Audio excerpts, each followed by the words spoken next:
আসসালামু আলাইকুম, back to my YouTube channel Shawkat blog. আমি আপনাদের মাঝে আরেকটা ভিডিও নিয়ে হাজির হলাম।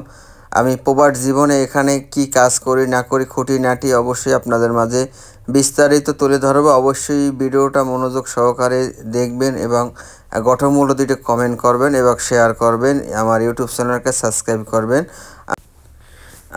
আমি ভিতরে চলে গেলাম, মোবাইলটাকে সামনে নিয়ে। আপনার ওই যে দেখতেছেন ওইটা হাওয়ার মেশিন, ওটার মাঝে মাঝে লাড়িয়ে সোজা করে ওটা সুন্দর করে সাইজ করে ওটাকে দিতে হয়। তারপরে সুইচ দিয়ে, কারেন্টের সুইচ দিয়ে তারপর ওটাকে চালু করে দিতে হয়। ওটা সবসময়ের জন্য দোকানে যখন অফার দিই তখন ওই জিনিসটা দেওয়ার জন্য ওই মেকিনটা বের করতে হয়।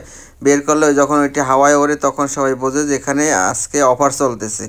তারপরে কি করলাম, খুঁটিনাটি আস্তে আস্তে ঘরটা ঝাড়ু দেওয়ার জন্য প্রস্তুতি করলাম। প্রস্তুতি নিয়ে ঘরটা ঝাড়ু দিতেছি। এই সাইডটা দেওয়া হয়ে গেল, তারপরে ওই সাইডটা ধরলাম। ধরার পরে এখন ঝাড়ু দেওয়া শেষ পর্যায়ে। ঝাড়ু মারার পরে অনেক কাজ আছে, আমি স্টেপ বাই স্টেপ আমি আপনাদের মাঝে শেয়ার করব। কারণ ভাই, এই সৌদি আরবে যখন একটা বাকালা বা একটা ফলের দোকানে আপনি ডিউটি করবেন, অবশ্যই সেই দোকানটা সবসময়ের জন্য পরিচ্ছন্ন পরিষ্কার করে রাখতে হবে। কারণ এখানে ম্যাজিস্ট্রেট আছে, এখানেও এক সৌদি ওই পাশে বসে রয়েছে। সে খাতা চাইছে কি কি বাজার নেবে, এর জন্য আমি খাতাটা আগেই দিয়ে আসলাম। তারপরে আবার আমার যে কামগুলো আছে এগুলো আমার করতে হবে, কারণ আমার কাজ তো কেউ করে দেবে না। এর মধ্যে আর এক সৌদি আসছে কাস্টমার, তার কাছে আমি বিক্রি করলাম। সে বলল কত টমেটো, আমি বললাম টমেটো 10 রিয়াল। তারপরে সে একটা টমেটো নিল। একটা টমেটো নেওয়ার পরে সে দেখতেছে ভালো না মন্দ খারাপ, এ বললো যে না আমি করবো না, আমাকে বেছে বেছে আমাকে দিতে হবে। আমি তাকে বেছে বেছে ভালো ভালো টমেটো যেগুলো ওগুলো তাকে দিতেছি এই সৌদি একজন পুলিশ। তারপরে ওখান থেকে আবার হাব্বা হাব্বা মানে পিস পিস ওখানে খেয়ার শসা, তারপর লেমন, এগুলো সে হাব্বা হাব্বা নেবে। তারপরে আমি কি করলাম, সেবাকা দেখেন ওই সেবাকায় টাকা দেয় তারা, দেখছেন কোনো ক্যাশ টাকা দেয় নাই। তারপরে আমি আবার খাতায় লিখলাম, খাতায় লিখে তারপরে আমার কপিল আছে, কপিলকে আমার মেসেজ পাঠাইতে হবে। তারপরে কি করলাম, ওখানে যখন ওটা ভিনবাগরা হয়ে গেল তারপরে তো ওটা আবার প্যাকেট করতে হবে।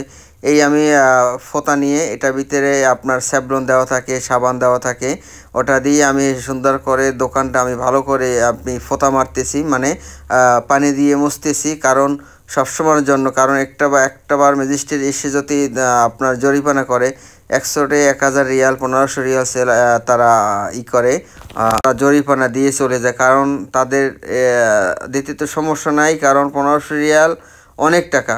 এখন কি করব, তারপরে চলে আসলাম প্যাকেটিং সেকশনে এসে তারপরে ওখানে বেছে কারণ প্রতিদিন, কারণ এখানে মানুষের টাকা দিয়ে জিনিস কেনে, এখানে তারা খারাপ জিনিস কিনতে রাজি না। সৌদিয়াররা তারা একটা টমেটো কিনবে, টমেটোটা পরিষ্কার হতে হবে, খারাপ না, কারণ তারা টাকা দিয়ে আপনার জিনিসটা কিনবে। এখানে নষ্ট হলে, এখনও আমি ভিডিও করতেছি, নষ্ট টমেটো আনছিল দোকান দিয়ে, আমি এগুলো ভিডিও করলাম। ভিডিও করে তারপর আমি পাঠাই দিলাম কফিলকে, দেখেন যে এই টমেটোগুলো ভালো না। তারপর আমি হাব্বা করে এই দেখেন আস্তে আস্তে আমি পরিষ্কার করতেছি, যেটা খারাপ সেটা বের করে দিচ্ছি। বের করে দিয়ে তারপর এক একটা করে আমি দেখেন এগুলো সব টমেটো নষ্ট হয়ে গিয়েছে, ঠিক আছে, এগুলো সব নষ্ট হয়ে গেছে। তারপর আমি এক এক করে হাব্বা মানে পিস আমি গুছিয়ে রাখতেছি। এখানে ভালো যেটা রাখতেছি, খারাপটা আমি ফালাই দিতেছি। কারণ এখানে একটু খারাপ হইলে আর একটার সাথে থাকলে সেটাও খারাপ হয়ে যায়, এমন একটা অবস্থা। এর জন্য চিন্তা করলাম যে দরকার নেই, যে এটা খারাপ এটা একেবারে বাইরে ফেলাই দিই। তারপরে ওখানে বড় ফিল্ডিং বলে, ওগুলার ফিল্ডিং বলে ককসেট, এবং বাংলাদেশে এখানে ফিল্ডিং বলে। এই ফিল্ডিংটাকে সুন্দর করে এটা 15 টাকার টমেটো আমি গুছ করতেছি।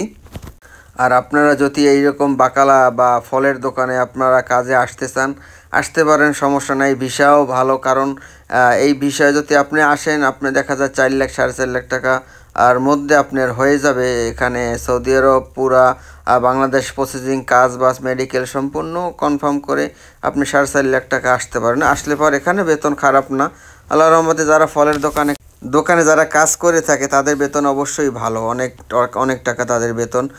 কারণ যদি আপনি ভাষা জানা থাকে, আপনি প্রত্যেকটা ফল ফুডের আপনি নাম জানেন, তাহলে আপনার বেতন 2000 থেকে 2500 রিয়ালও হয়ে থাকে। আর যারা নূতন আসে তাদেরকে একটু বেতন কম দেয়, দেখা যায় তাদেরকেও 1800 রিয়াল স্যালারি দেয়, টাকা দেয়। খানা দেয়, দুপুরের খানা দানা দেয়, আর আপনার ইকামা দেবে, আপনার থাকার জায়গা দেবে। আপনার দুপুরে লাঞ্চের জন্য দেখা যায় 10 রিয়াল বা 15 রিয়াল এরকম দেবে। তারপর আমি এগুলো পরিষ্কার করতেছি, কারণ এগুলা সম্পূর্ণ প্রতিদিন সকালবেলা যখন আমি বাজার থেকে আসার পরে প্রত্যেকটা জিনিস চেক দিতে হয় যে খারাপ কোনটা, খারাপ যেটা আলাতুল ওটা মানে বের করে রাখতে হবে, কারণ ওই একটা খারাপের জন্য যখন ম্যাজিস্ট্রেট আসবে আইসা তাকে দেখা যায় আমার কফিলকে তারা গেরামা দিয়ে চলে যাবে, মানে জরিমানা করে যাবে। তখন তো সমস্যা যে আমরা যেহেতু আছি 2টা লোক এখানে থাকি, অবশ্যই আমাদের তো এটা খেয়াল রাখতে হবে। এগুলো হচ্ছে পর্তুগাল, মানে পর্তুগাল, ওইটার আমি গুছগাছ করলাম খালি। এই এক সৌদি আসলো, আইসা আমার সাথে কথা বলো, ওই যে খাতা দিয়ে আসলাম তাকে, দেওয়ার পরে সে এখনও চেহার দিয়ে ওইখানে বসবে, একটু অপেক্ষা করেন। সে বসে অনেকক্ষণ গির করবে। সে হচ্ছে যে কফিলের বন্দুক সাদিক মানুষ, সে সকালবেলা প্রায় সময় আসে, আইসা এটা কত ওটা কত ওটা কত জাম জিজ্ঞাসা করে, কিছু দেখা যায় ফ্রি খেয়ে তারপরে চলে যায়। কি করার আছে। আজকের মতন এখানে ভিডিও শেষ করলাম, অবশ্যই আমার পাশে থাকবেন। আসসালাম।